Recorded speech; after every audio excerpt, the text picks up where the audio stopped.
¿Qué tal? Muy buenas noches. Me da muchísimo gusto saludarles esta noche de jueves.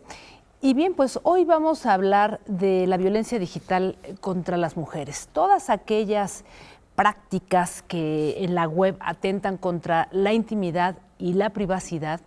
Una de ellas, el ciberacoso, solamente una de ellas. Recientemente aquí al Congreso de la Ciudad de México llegó la llamada Ley Olimpia, que es una iniciativa que pretende castigar penalmente todo este tipo de prácticas. Pero ya vamos a hablar de esto justamente con nuestras invitadas. Muchísimas gracias, muy buenas noches. Vamos a empezar por Lulú Barrera, quien forma parte del colectivo Luchadoras y además ha sido activista desde hace muchísimo tiempo justamente trabajando pues, en ese tipo de temas. Gracias y bienvenida. Gracias, Ancarani. Priscila Ruiz, quien es la coordinadora de derechos digitales de Artículo 19, también, bueno, pues ustedes tienen una larga trayectoria trabajando este tema, muy importante. Y me gustaría empezar justamente por esto que comentaba yo hace un instante. Recientemente al Congreso de la Ciudad de México llega esta llamada Ley Olimpia, que es una iniciativa que toma su nombre de una mujer que fue víctima de acoso y que, bueno, pues padeció una enorme vulnerabilidad durante muchísimo tiempo y a partir de esto, bueno, pues decide emprender toda una lucha para reivindicar pues todo el atentado contra su intimidad y proponer esta ley. Ustedes, entiendo, forman parte de esas mesas de diálogo que se están llevando a cabo en la Ciudad de México, una iniciativa muy importante.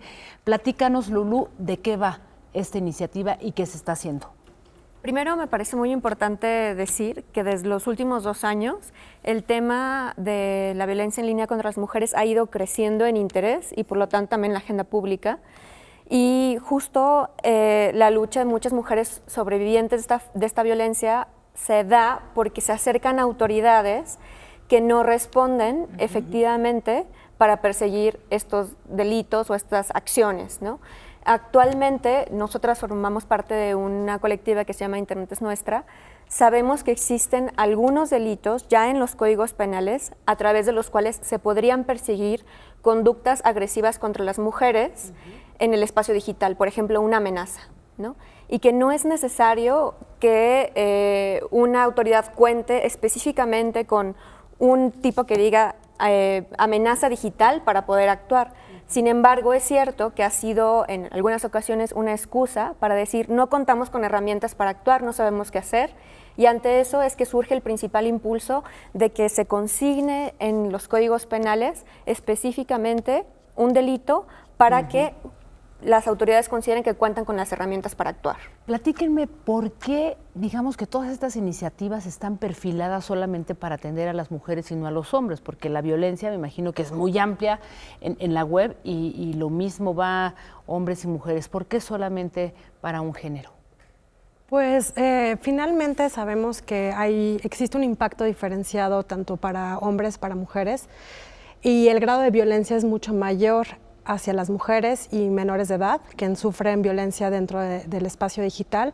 Como bien lo había señalado, no solamente el ciberacoso es uno de los tipos por el cual se nota esta agresión, sino que hay varios otros que se van concatenando y lo que ha demostrado mucho es el módulo MOSIVA, que es por un estudio por parte del INEGI, donde justo había, dentro de sus estadísticas, mostró que la que más recibe violencia dentro de esta parte de la línea ha sido las mujeres, ¿no?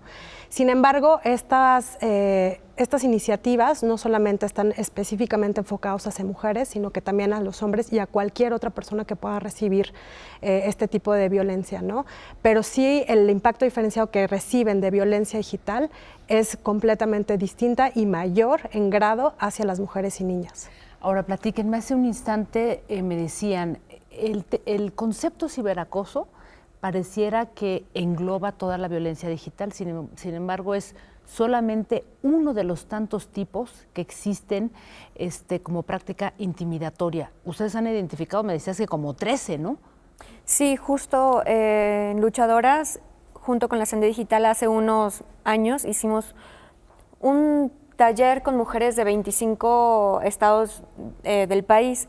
Y ellas nos reportaron y a partir de ahí pudimos sistematizar cómo estaban siendo atacadas en línea y creamos una tipología de 13 formas de agresión, donde está, por ejemplo, control de información, o de tu cuenta. Si alguien entra a tu cuenta sin autorización. Puede ser también amenaza, acoso, expresiones discriminatorias, extorsión es otra forma, pero también otras conductas como por ejemplo omisiones por parte de las autoridades, y es de lo que hablábamos hace un momento. Tú reportas ante la plataforma o la red social o vas a alguna autoridad y te dicen no hay nada que yo pueda hacer, cuando en realidad sí podrían hacer algo, y eso también lo consideramos una forma de violencia.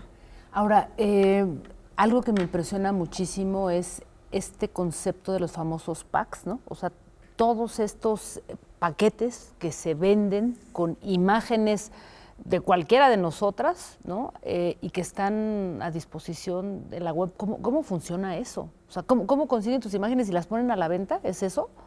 ¿Cómo funciona esto? Hay diferentes tipos de modalidades en las que se da. Digo, usualmente nosotros cuando subimos nuestras imágenes a cualquiera de las plataformas digitales o redes sociales, no leemos los términos y condiciones, ¿no? Yeah. Entonces, finalmente, cualquiera puede tener acceso y tampoco tenemos como esta cultura de tener seguridad digital dentro de nuestras plataformas. Entonces, cualquiera puede adquirir ese tipo de imagen y lo que pasa es que después se puede ir lucrando, ¿no? O sea, hay redes en las cuales se lucra con este tipo de imagen sin el conocimiento de la mujer o de la menor en el sentido de que ya se están subastando de cierta manera este tipo de imágenes, ¿no? Justo. Claro, yo puedo tomar cualquier persona desde Facebook o desde Twitter o Instagram, ¿no? Por decir algunas. Ejercicios deliberados de intervención de tus cuentas y de tus dispositivos para extraerlas, ¿no? Hay grupos organizados de personas que están ya justo tal cual pues organizadas para hacer de esto un negocio. Nosotras, en el informe que hicimos el año pasado de violencia digital contra mujeres candidatas en las elecciones, logramos identificar que en Mercado Libre se estaba vendiendo el pack de las candidatas más sexys, por ejemplo. ¿En Mercado Libre? En Mercado Libre. Y esto se hizo a través de ver las cuentas de las candidatas, sus cuentas personales, extraer sus fotografías personales, reunirlas y ponerlas a la venta, pero también esto... ¿Pero el Mercado Libre no hace nada o qué pasa entre sus políticas, ¿no? Que te estén ofreciendo ahí fotografías de candidatas, o sea, ¿y en qué condiciones, por ejemplo? La situación es que desafortunadamente nos vamos a los términos y condiciones de las plataformas, entonces quien tiene que reportarlo es la persona que está siendo afectada. Sin embargo, hemos visto que dentro de las plataformas no hay información o transparencia del cual tú puedas adquirir en el sentido de remover algún tipo de contenido, en el sentido que tú puedas saber el procedimiento por el cual tú levantas algún tipo de denuncia por una imagen que se está utilizando en tu contra y lo que pasa ahí es que en ocasiones no se te informa o el tiempo es demasiado largo para poder decirte si procede o no de acuerdo a sus políticas de servicio. Entonces, usualmente eso se va reproduciendo, ¿no? Todo ese tipo de imágenes se queda en la web y se va reproduciendo y desafortunadamente las plataformas en sí no tienen el control para poder atender este tipo de situaciones, ¿no? Entonces sí es importante conocer cuál es el procedimiento, cuáles son las remociones que en este sentido las plataformas están pues atendiendo en el sentido de la difusión de imágenes con contenido sexual, ¿no? Y si también ellos están haciendo un tipo de remoción o si también están haciendo caso a una autoridad jurídica correspondiente que les tocaría también ir haciendo este tipo de investigaciones. Sin embargo, pues no hay ese tipo de investigación. De hecho, la investigación dentro justo del Ministerio Público es deficiente. Si el hecho de que no te reciban las denuncias por amenazas o por hostigamiento que está ya tipificado dentro de los códigos penales, es difícil de por sí iniciar una carpeta de investigación. Justo lo que habíamos como visto es que para el tema de violencia digital en línea, ya sea de hostigamiento, acoso o amenazas, también resulta un poco inaccesible para las propias víctimas en el sentido que no existen los protocolos adecuados para llevar a cabo las investigaciones, tampoco existen la preservación de evidencias digitales y por ende se van perdiendo los casos. Y lo que sucede es que hay una doble victimización por parte de la persona que está siendo pues hostigada, amenazada, pero además al enfrentarse a un sistema que no cuenta con esa capacidad, pues también resulta víctima de esa parte del sistema, ¿no? Les preguntaría, ¿quién vende, quién lucra con las imágenes particularmente de las mujeres? Si me permiten, hacemos una pausa y me responden estos al regresar. No se vayan.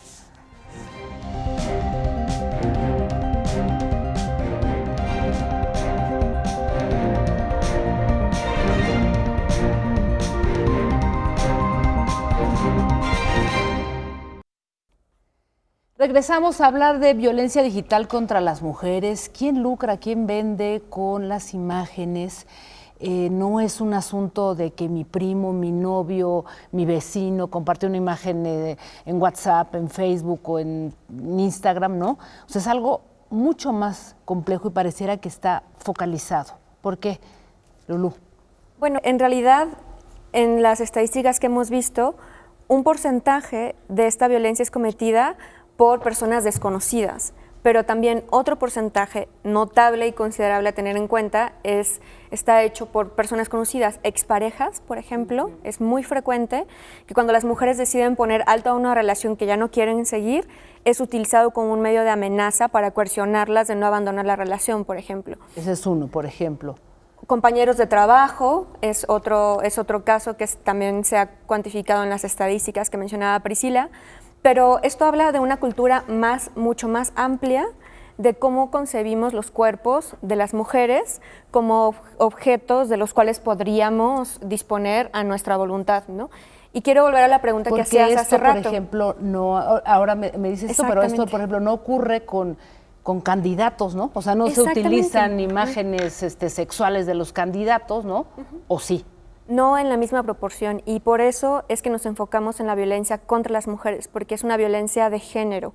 Hemos visto que gran parte de estos ataques están sexualizados, es decir, usan el cuerpo de las mujeres como objeto de burla, por ejemplo, o amenazas de índole sexual para agredirlas. Y veamos tan solo, por ejemplo, el caso de la imagen íntima de Sage, que se compartió el año pasado y que causó conmoción, ¿no? Claro. Fue celebrada esa imagen. En cambio, ¿qué pasa cuando la imagen íntima de una mujer se difunde? Ella es, ¿cómo decirlo?, juzgada públicamente. Esto nos habla de que ante la misma situación, justo por la cuestión de género, se juzga distinto a hombres y a mujeres. Justo ahora que tocas ese tema, y es esta ley que ahora se está discutiendo en la Ciudad de México, en el Congreso, tiene que ver lo que le ocurrió a Olimpia Melo, ¿no? Esta chica que se vuelve víctima de un acoso, de una persecución social, ¿no? En muchos sentidos, a partir de una imagen que se viraliza en la web, porque la comparte su novio y es un video totalmente sexual y ella se vuelve viral y a partir de ahí, bueno, pues tiene casi un año de una persecución que la lleva a unos estados terribles de depresión y de aislamiento. Creo que es un buen ejemplo, ¿no? Digo, ocurre también con los hombres, hay que decirlo, pero creo que el caso de esta chica y lo que genera ahora con esta ley es un buen ejemplo para hablar qué es lo que va a procurar esta iniciativa, esta ley que ahora se está discutiendo, ¿o me equivoco? Así es, sí, es un caso precedente, es un referente que se ha tomado en varios estados de la República. A lo que se pretende es poder encontrar un tipo penal adecuado para poder atender la parte de medios digitales, ¿no? Este tipo de violencia que se está propagando dentro de la red. Y además con ello lo que se pretende es la sanción, una sanción que es corporal, ¿no? Que ya están determinadas de 3 a 6 años dependiendo en cada una de las entidades. Y otra, son 12, ¿no? O 11 o 12. Sí, la más alta, sí. No, 11 o 12 entidades del país, sí. ¿no? Sin embargo, antes de eso ya habían existido reformas que no necesariamente se llama como ley Olimpia, sino que ya había antes reformas en otros estados donde se había tipificado este tipo de cosas. Lo que se pretende hacer, y es una de las justificaciones, es que el Ministerio Público requiere de un tipo penal para poder iniciar la investigación. Entonces, por eso es el objetivo de este tipo de iniciativas, ¿no? Que puedan poder entablar una investigación, un procedimiento y en ese momento sancionar. Y también con esto lleva justo la iniciativa a crear tipos de protocolos que puedan ser accesibles y adecuados para atender este tipo de casos, ¿no? Sin embargo, algo que hemos estado como planteando mucho en esta parte del Congreso de la Ciudad de México es que además de que pueda existir este tipo de tipos penales que se están formulando, que también existan políticas públicas de prevención, ¿no? Y de atención y que también pudiera haber una educación digital en el sentido para todas y todas las personas que están en este mundo de redes, ¿no? Porque lo que habíamos comentado era que pues es una violencia que pasa en el mundo físico, simplemente que se está trasladando como a la parte digital, ¿no? Tenemos estas... Es un continuum, ¿no? Sí, es un continuum y es algo que se está siendo reiterante, y la cuestión o lo que está diferenciando es que ese tipo de conductas que se ven dentro de las redes se queda ahí, ¿no? Se va, en el momento en que tú das likes, eso se va reproduciendo a 5,000, 10,000, 15,000 o 20,000 likes, ¿no? Entonces se queda en la web, se pierde y es muy difícil poder recuperar ese tipo de cosas, ¿no? Ahora yo les preguntaría, si ya es de por sí complejo proteger y mantener a las mujeres libres, alejadas de la violencia en la web, es una tarea titánica. ¿Qué tanto realmente puede ayudar una ley? Ese es el punto clave. Amnistía Internacional hace unos años publicó un informe que decía que México era un país de leyes sin justicia, y también lo hemos podido ver con la alerta de género en el país. Podemos tener legislación muy progresista, totalmente, pero eso no significa que las mujeres estamos teniendo una realidad distinta. El reto es la implementación, y algo de lo que hemos visto al monitorear estas iniciativas de ley en los diferentes estados es que todas son muy distintas, están normando cosas diferentes, lo están nombrando diferente, entonces tampoco hay necesariamente armonización en todo, en cómo se está legislando sobre el mismo tema en el país. Y eso lo pudimos ver, por ejemplo, con el tipo penal de feminicidio, que ha sido muy importante para elevar el nivel y el interés de público en esta crisis de feminicidios que estamos viviendo, pero no necesariamente significa que se han investigado más feminicidios o que más feminicidas han sido consignados, por ejemplo. Entonces realmente tenemos que cuestionar profundamente el sistema de justicia que hay en el país. Y las prácticas sociales. Exactamente. Sí, justo, y la atención de las autoridades. Sí, porque justo hace unas semanas hubo una publicación de la Comisión de Derechos Humanos de la Ciudad de México que hacía recomendaciones específicas a las fiscalías en la Ciudad de México, ¿no? En atención a las víctimas o sobrevivientes de feminicidios o a los propios familiares que son víctimas, ¿no? Indirectas, y que justo no llevaban de acuerdo a los protocolos que ya han sido ratificados y también a los tratados internacionales en materia, como es lo de CEDAW, no se ha implementado de manera adecuada. Entonces, si eso es, una alerta, una urgencia, y además que tenemos que mirar que el sistema jurídico es deficiente para las mujeres, entonces algo que estamos solicitando es que este tipo de iniciativas, uno, no lesionen otro tipo de derechos, dos, que puedan llevarse eficazmente y eficientemente en conjunto con otros actores, en el sentido que la propia Fiscalía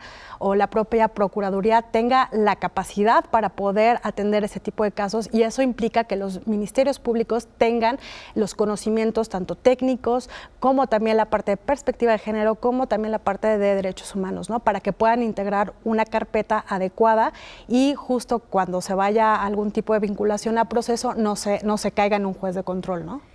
Les pongo otra pregunta sobre la mesa. Una nueva ley seguramente apunta a ser muy importante, muy progresista, esta llamada ley Olimpia.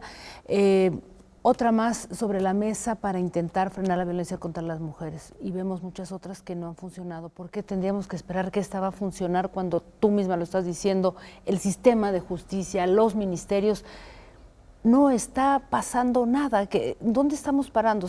¿Qué está sucediendo? Si les parece, después de la pausa regresamos y me comentan sobre esto. No se vayan.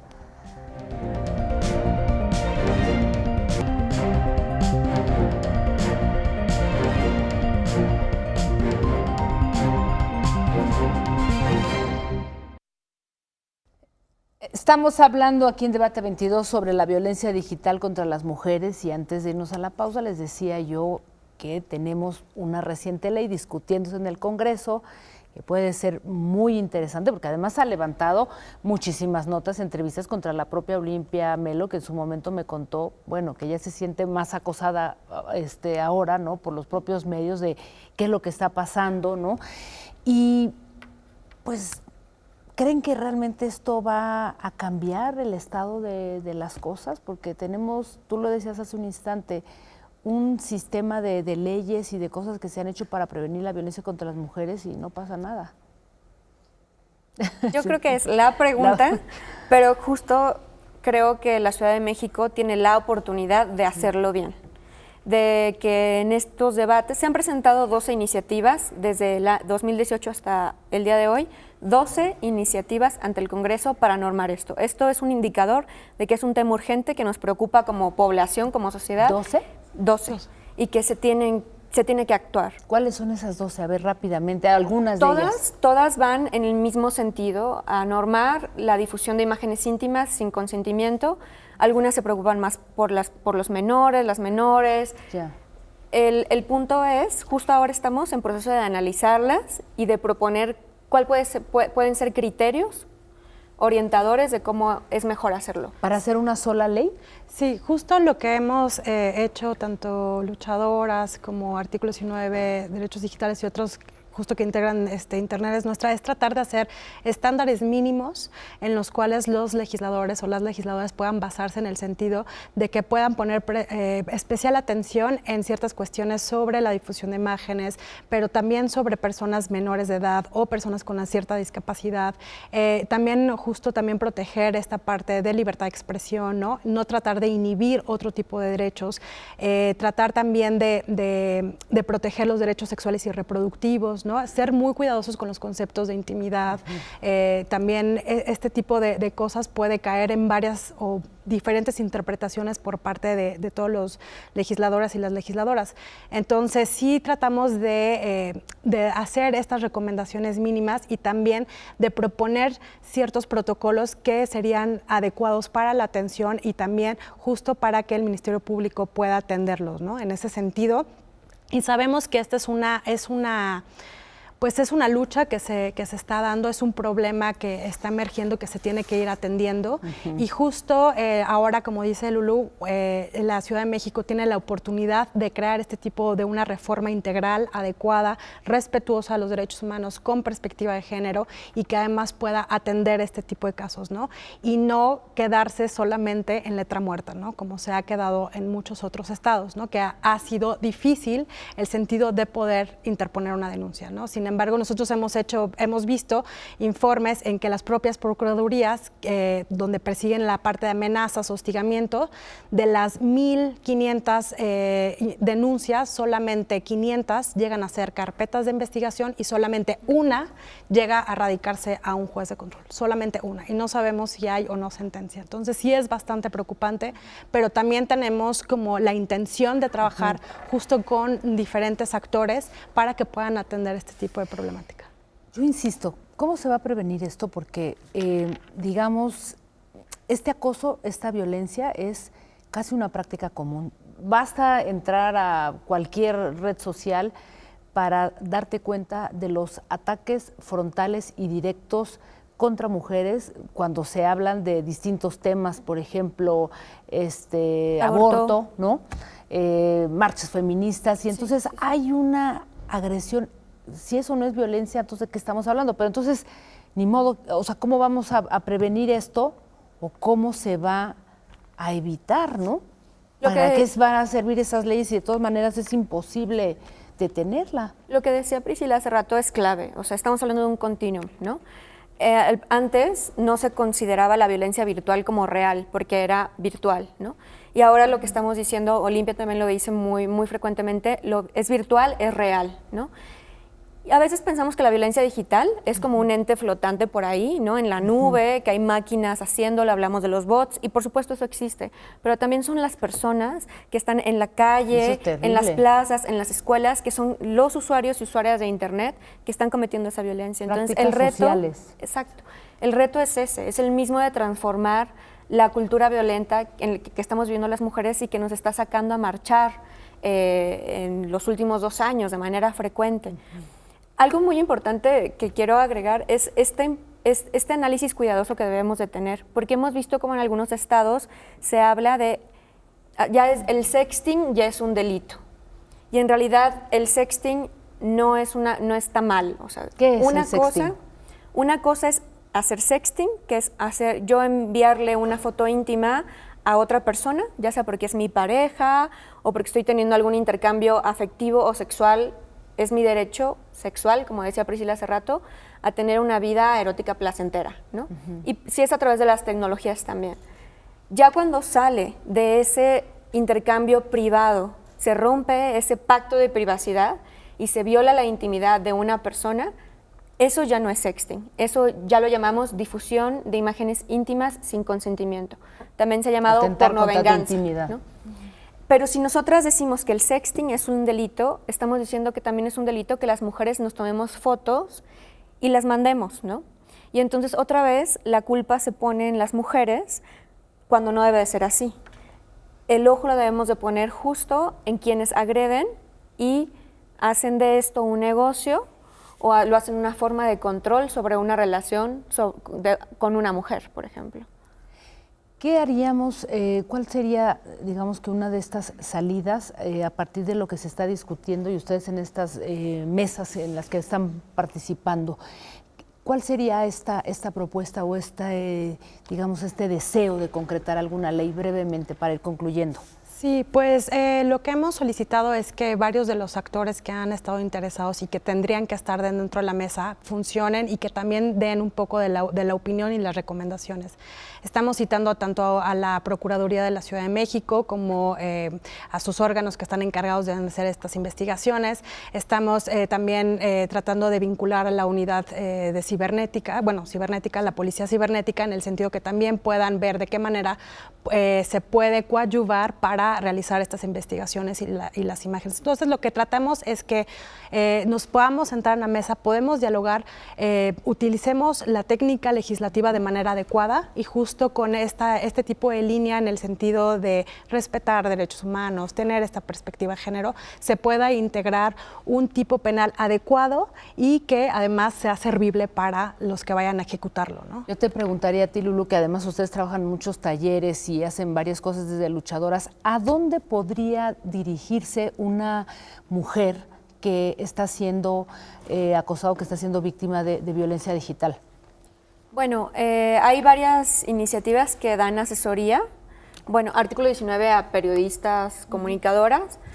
Nosotras en libresenlinea.mx tenemos un apartado de autodefensa donde damos información de cómo puedes denunciar en Twitter, en Facebook, en Google.